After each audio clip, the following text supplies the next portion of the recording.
Don't start the party without us. Over. Copy that. Modern Warfare 3 made a huge splash at this year's E3, showcasing an amazing underwater SEAL mission that ended in a daring, high-stakes bit of submarine sabotage and a full-throttle getaway.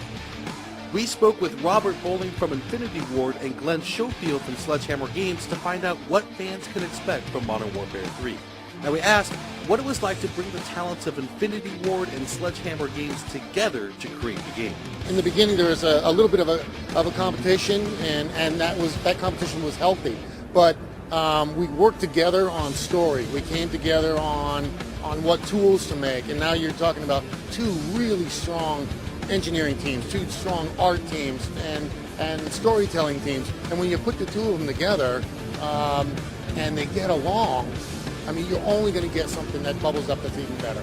Teaming up with Sledgehammer, they had their personality coming in that really complemented what we were doing already in the Modern Warfare franchise, And then it's great to see eye to eye on certain things that are just core design philosophies, like maintaining that 60 frames per second, because that is what builds Call of Duty cinematic moments.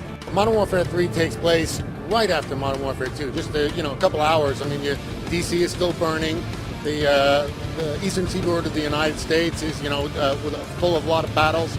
The Russians have moved into New York City, and, we're starting to push them out. But the battle has gone deeper than that. Yeah, I mean, it's going all over the world. I mean, Task Force 141 is either dead or on the run.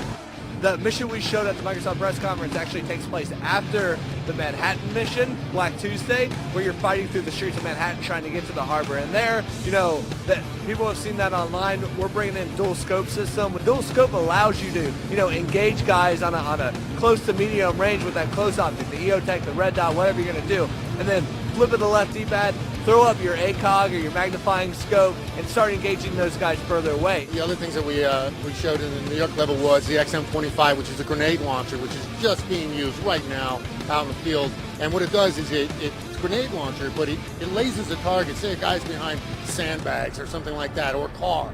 And it lasers at that target, you aim above it, it calculates how far and then shoots a meter above it and then down. So the grenade just devastates anything that's below it.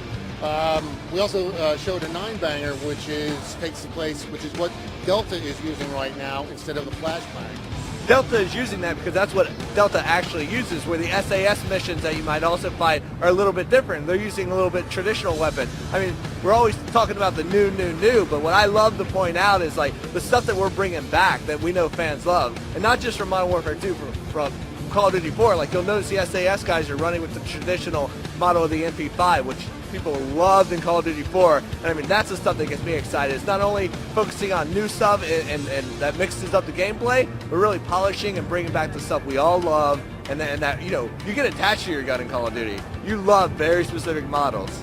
We introduced Spec Ops in Modern Warfare 2 as this awesome co-op mode, a guy and his friend, a dad and his son, sit on the couch, just really enjoy the game outside the story. In Modern Warfare 3, we're blowing it out. We have those traditional mission modes, but then we're bringing in an all-new survival mode, which is endless waves of increasingly more difficult enemies. But what's awesome is that we're bringing in all your favorite features from multiplayer: matchmaking, progressive ranking, unlock. So now Hour 1 of Spec Ops, completely different from Hour 10 because you have new kill streaks to your ability, gear you can do, weapons you can grab, ammo, all this stuff. So it's changing out your style on the fly based on the enemies that are coming at you. Because we'll have, juggernauts that have different weaknesses that force you to change up your style. Helicopters coming in. It's an onslaught of enemies that is constantly keeping you on the run. I mean, this is an adrenaline mode.